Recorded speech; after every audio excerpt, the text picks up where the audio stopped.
So this already cooked. My another way version to cook eggplant.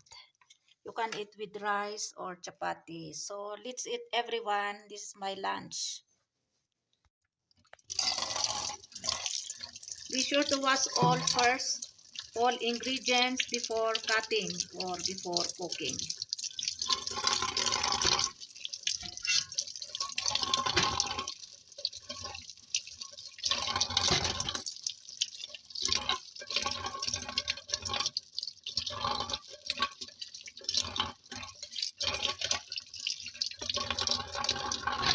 Fresh parsley or coriander leaves I get from our field.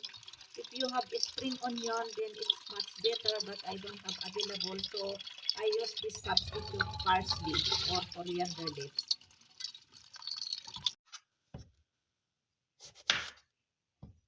If you have long one eggplants, then it's much better, but in Pakistan, we have this kind of eggplant here, oblong. Sometimes also there is available eggplant, this long one, but not always.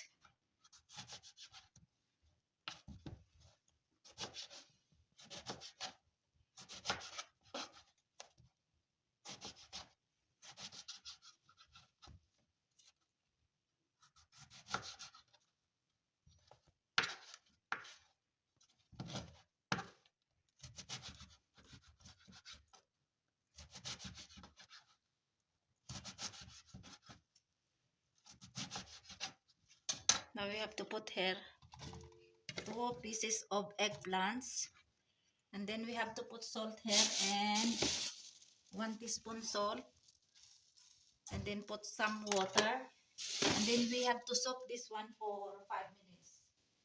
Then after that we have to wash it and drain again. So leave this one for 5 minutes, and then cover. Now we'll slice this one, garlic, ginger,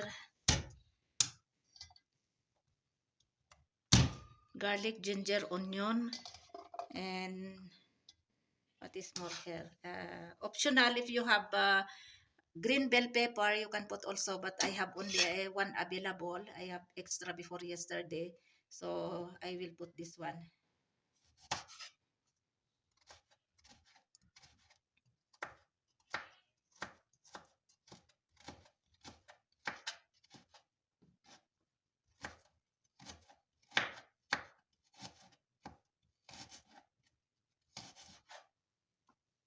This is too much. So this one garlic, we have to make like this.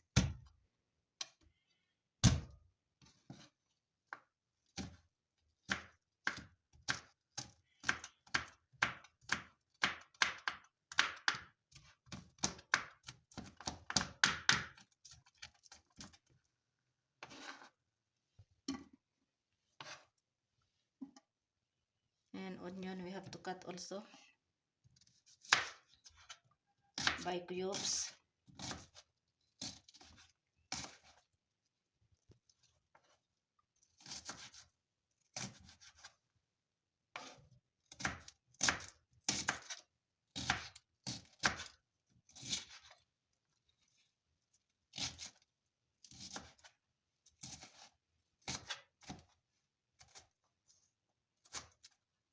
And then this is enough, 1 piece of onion. And then we have to slice this one. Green chilies, optional. If you put also, then it's okay. If no need, no problem.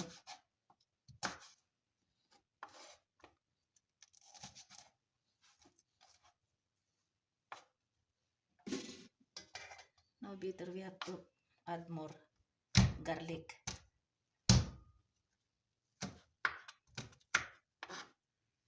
So this is enough. And onion, no need. So this one, we have to cut this one.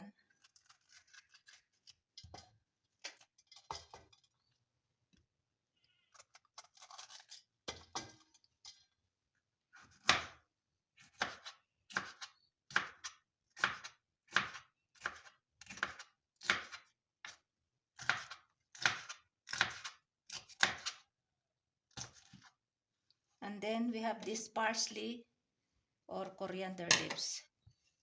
We have to put this one as toppings.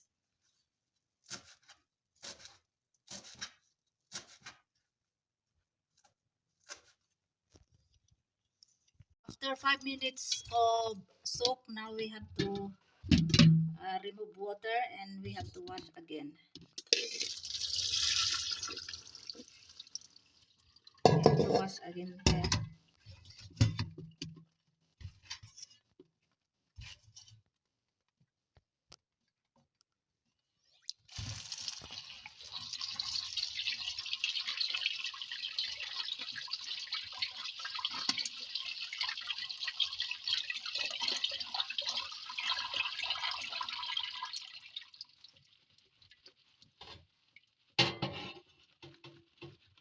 We have to remove water.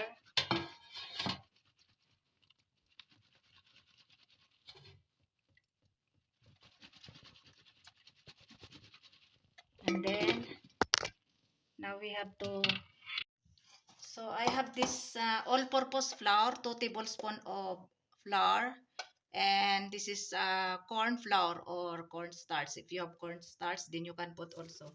So I use this corn flour here. I don't know why there is no available cornstarch here.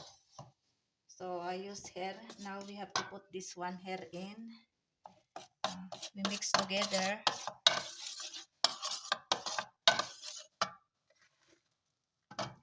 And then we have to coat it. If you have this crispy fry powder, then you can put also, but there is no available here.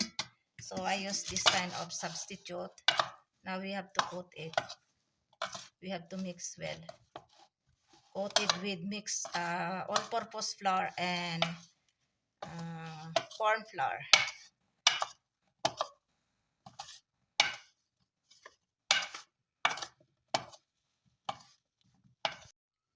Oil is already hot. Now we can fry now this coated eggplants. Now we have to divide this one into two because we cannot fry all together. So we'll try if can be fried together.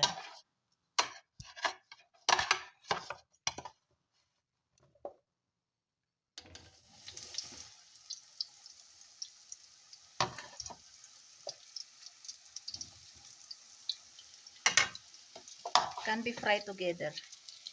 Yan. Save gas and save also time. So we have to fry this one until brown.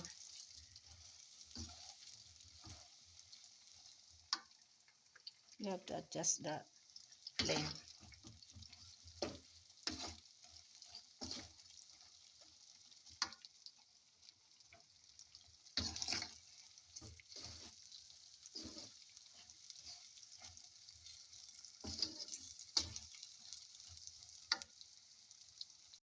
After frying this eggplants, so I fried this garlics here. Now we have to put now also onions.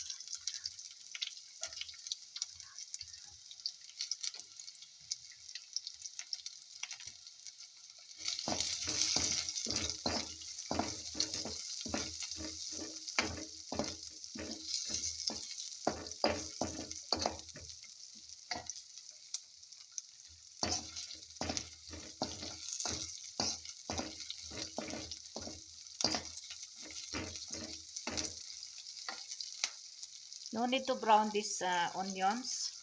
Now we have to put now also the ginger.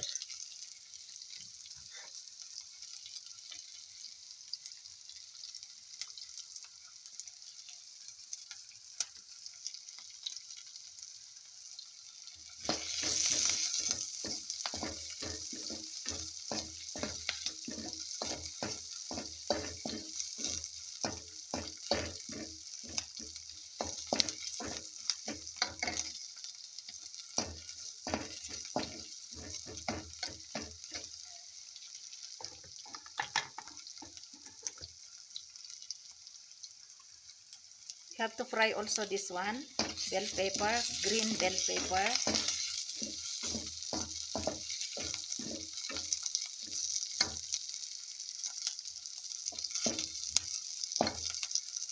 Now add this fried eggplant.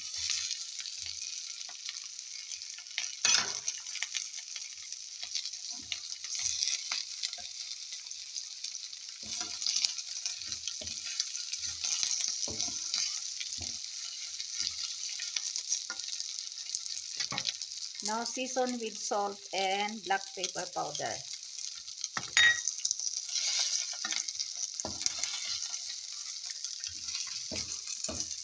And you can put now also soy sauce. If you have this oyster soy sauce, then you can put also, but no oyster sauce yet.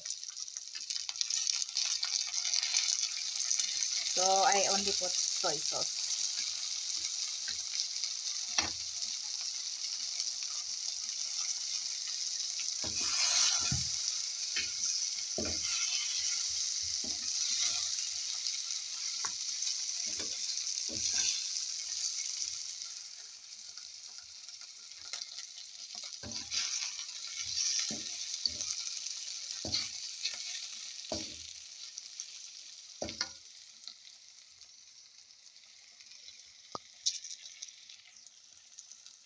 Now we have to put mayonnaise.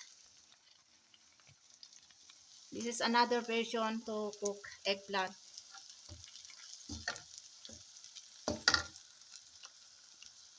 2 tablespoons mayonnaise.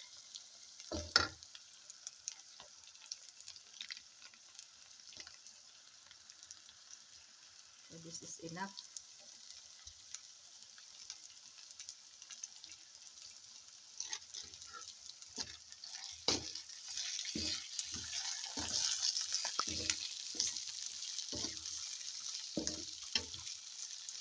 So let's check.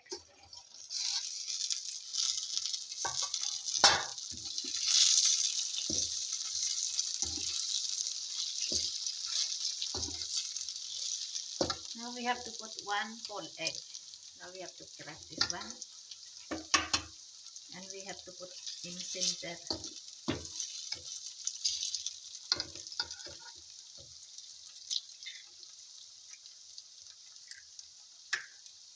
And then we have to slowly mix.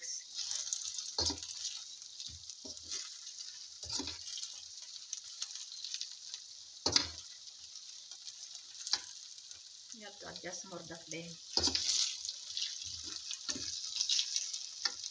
Now this green chilies we put now here.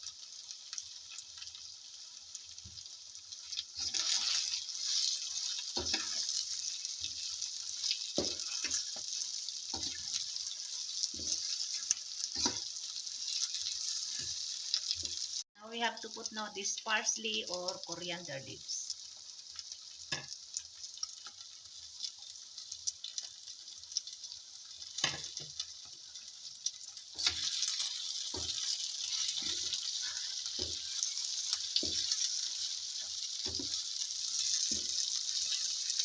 So we have to cover it and we check again after 1 minute.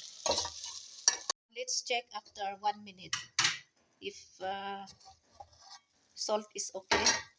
And also this eggplant we have to taste. 1 piece is already cooked. If already cooked.